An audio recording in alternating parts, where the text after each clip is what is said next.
Fatih Sultan Mehmet 1460'ta Mora'yı alıp Türk toprağı haline getirdiğinde yıllar sürecek barış ve huzur dolu bir yaşamın temellerini atmıştı. Ta ki 1800'lerdeki bağımsızlık isyanları başlayana kadar. Asırlar boyunca Mora'yı yurt edinen Türkler 19. yüzyılda korkunç şekilde katledilerek tarih sahnesinden silindi.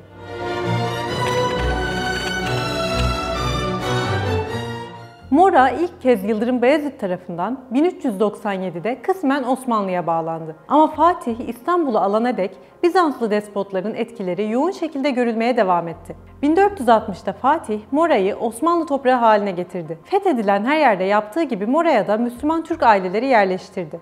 Bölgeyi imar etti, farklı etnik gruplardan ve dinlerden ailelerin bir arada huzur içinde yaşayacakları bir çağ başlattı. Asırlar boyu devam eden barış ortamı Osmanlı'nın son dönemlerinde çatırdamaya başladı. 1789 Fransız İhtilali sonrası Ortodoks Rum toplum önderlerinden pek çoğu bağımsızlık fikirlerinden etkilenmeye başladı. 1804'te Sırpların, ardından da 1821'de Rumların isyanı bölgede dengeleri önemli ölçüde alt üst etmişti. Bu süreçte Osmanlı için en sarsıcı gelişmelerden biri kuşkusuz Balkanlarda bağımsız bir Yunanistan'ın ortaya çıkışı oldu. İngiltere, Fransa ve Rusya'nın bu durumda payı büyüktü. Yunan bağımsızlığı sürecinin en büyük mağduruysa bölgenin fethinden itibaren Mora'yı vatan edinen Türkler oldu. İsyana başlayan Osmanlı Rumları Mora Yarımadası'nda tek bir Türk kalmayana dek savaşacaklarını bütün dünyaya ilan ettiler. 1821 isyanı başlamadan önce Mora'da Türkler, Rumlar ve Yahudiler iç içe yaşıyordu. Asırlardır komşularıyla bir arada yaşayan Türkler hiçbir şekilde onlardan gelecek bir saldırıya hazırlıklı değillerdi. Görgü tanıklarının ifadesine göre 1821 isyanı boyunca Mora'da açlık ve ölüm günlük yaşamın doğal bir parçası haline gelmişti. Bu acımasız kıyımdan sadece Türkler değil, asırlardır bölgede yaşayan Yahudiler de aynı derecede etkilendi.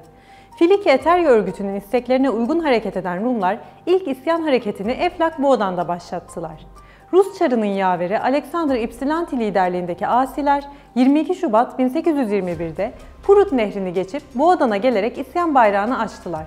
Osmanlı dışarıdan ve yerli halktan yeteri kadar destek bulamayan bu ilk isyan hareketini rahatlıkla bastırdı. Eflak Boğdan'da umduklarını bulamayan Rumlar vakit kaybetmeden isyanı Mora Yarımadası'na taşıdı. Burada ortam çok elverişliydi. Tepedelenli Ali Paşa meselesi ve Osmanlı askeri gücünün bu konuya yoğunlaşması Rumlar için elverişli bir ortam oluşturdu. Mora'daki ilk ciddi isyan hareketi Kalavrita kazasında başladı. Bu gelişme İstanbul'da büyük yankı uyandırdı. Aynı zamanda Tripolice ve etraftaki kalelerde yaşanan hareketlenmeler sonrası Patras Piskoposu Germanos önderliğindeki Rumlar 6 Nisan 1821'de Kalavrita Kalesi'nde bağımsızlık bayrağını dikerek isyanı resmen ilan ettiler. Dağlardan inen Rum asilerse Kalavrita'daki 200'den fazla Müslümanın evini basıp bütün erkekleri katletti. Türk kadınlar esir alındı. İsyanın ilk günlerinden beri Benevşe Kalesi Müslümanları da kuşatma altındaydı. Deniz yolu isyancılar tarafından tutulduğu için buraya takviye imkanı yoktu. Yardım alamayan Türkler çok zor durumdaydı. Kalede dayanılmaz bir açlık ve susuzluk baş gösterdi. Bu duruma daha fazla direnemeyen kale halkı 5 Ağustos 1821'de Ypsilanti'nin emrindeki Rumlara teslim oldu. Teslim şartları gereği 600 Türk'ün Anadolu sahiline götürülmesi gerekirken Suluca Adası'na ait teknelere bindirildiler. Bu Türklerin çoğu öldürüldü. Kalanlardan bazısı bütün varlıkları gasp edildikten sonra işkenceye maruz kaldı ve köle olarak satıldı. Aynı şekilde birçok Türk'ün yaşadığı Navarin Kalesi Rum isyancılar tarafından kuşatılmıştı. Buradaki Türklerin de Anadolu kıyılarına götürülmesi şartı yine yerine getirilmedi. Yaşlı, kadın, çocuk fark etmeksizin hepsi korkunç şekilde katledildi. Bu süreçte yakın bölgelerdeki Türkler Tripolice'ye sığınmaya başlamıştı. Tripolice Türkleri diğer kentlerde yaşananları duyuyor, gönüllü olarak yardıma koşuyorlardı.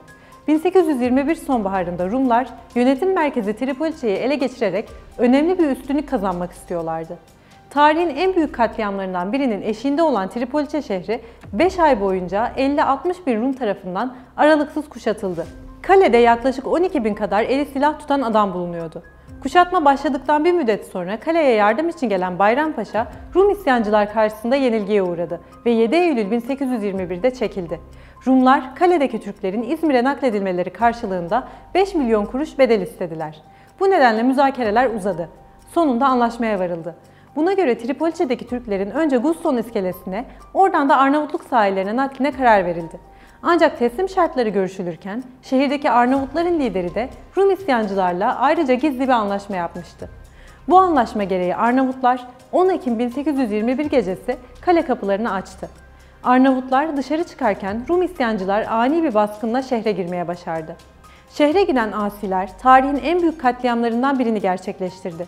Şahit olanların kanını donduran saldırılarda Tripolice'de bulunan 40.000'e yakın Türk 3 gün boyunca korkunç şekilde öldürüldü. Burada bulunan komutanlarla ailelerinden oluşan 97 kişi rehin alındı. Kin dolu Rum isyancılar Türk mezarlığını dahi kazıp Müslümanlara ait kemikleri çıkarıp yakmaya başladılar. Tüm bu vahşet esnasında Türklere dua ederek mücadeleye teşvik eden Tripolice kadısı Halim Efendi'yi de yakaladılar. Onu üzerine kızgın yağ döküp yakarak katlettiler. İsyancılar Tripolice şehrinde hiçbir şey bırakmayacak biçimde yağma yaptılar. Öyle ki katliama katılan Manya Bey'i payına düşen ganimeti 20 katır ve 2 deveyle ancak taşıyabilmişti. İsyana Rumlara destek için katılan ancak gördükleri vahşet karşısında irkilen bazı Avrupalı müelliflerin gözlemlerinden anlaşıldığı kadarıyla yaşananlar tam bir soykırım özelliği taşıyordu. Rum isyancıların Müslümanlara karşı giriştikleri katliam ve talan harekatı ilk başlarda Avrupa ve Amerika'daki dostları tarafından büyük bir cesaret ve kahramanlık gösterisi olarak değerlendirilmiş ve sevinçle karşılanmıştı. Daha sonraları Mora'da Türklere karşı işlenen cinayetleri ve katliamları konu olan yabancı kaynak eserler Amerika, Fransa, Almanya ve İngiltere kütüphanelerinden bir şekilde yok edilmeye başlandı. Ama olanlara bizzat tanıklık etmiş birkaç ismin raporları bir şekilde geçmişi göstermeye yetti. Birincil kaynaklarda anlatılanlara göre Mora'daki kentler başı kesik cesetlerin çürümesinden meydana gelen bir kokuyla sarılmıştı. Başıboş köpekler ve vahşi kuşlar cesetleri parçalıyor, ölülerle dolu kuyularda sular zehirleniyordu. Her tarafta açlıktan iskeletleşmiş, korku içinde inleyen Türk gençleri ve çocukları vardı. Bu arada Navarin Rumları yaşanan korkunç katliamı övünerek anlatıyordu. Rumlardan birisi 18 Türk'ü öldürdüğünü gururla açıklıyor, bir diğeri 9 kadın ve çocuğunu yataklarında bıçaklamasıyla övünüyordu. Rum isyancılar önce istismar edip sonra kol ve bacaklarını keserek surlardan aşağı attıkları kadınların cesetlerini kahkahalarla birbirlerine gösteriyorlardı. Bütün bu vahşet Avrupa'nın göz önünde yaşanırken Osmanlı'nın asilere karşı almış olduğu önlemler Hristiyan halka karşı Türk barbarlığı olarak yansıtıldı. Mora kıtasında Türklere karşı girişilmiş olan yok etme eylemlerine duyarsız kalan Avrupalılar Osmanlı tepkisine karşı ses yükseltiyor, Türklere baskı yapıyordu. Katliamları aklamak isteyen kimi Avrupalı yazarlar ve tarihçiler de Rumların asırlardır Osmanlı yönetimi altında yaşadığını ve bu yüzden içlerinde taşıdıkları kini bu şekilde dışa vurmalarının normal olabileceğini söylüyorlardı. Yani yakın tarihte Bosna Savaşı'nda gördüğümüz riyakâr tutum daha o dönemde Mora Yarımadası'ndan izleri silinen Türklere karşı da sergilenmişti. Rumların 1821'de başlattığı bu korkunç süreç hem Osmanlı Devleti hem de yüzyıllarca Mora'yı vatan edinip buraları mamur hale getiren Türkler için acılarla dolu, çok sancılı bir sürecin başlangıcı oldu. İsyanın ardından Mora Türklerin tüm izleri yok edilmeye çalışıldı. Vahşetten bir şekilde kurtulup hayatta kalabilmiş olanlarsa yerlerinden, yurtlarından oldular. Bundan sonraki süreçte ise Fransızlar 1828'de Mora'yı tek taraflı işgal ettiler ve Osmanlı'nın bölgedeki nüfuzunu, psikolojik üstünlüğünü kırdılar.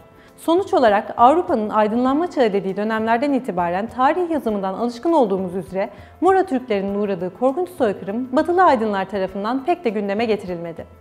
Mora Türklerinin katledilişi hakkında yorumlarınızı bekliyoruz.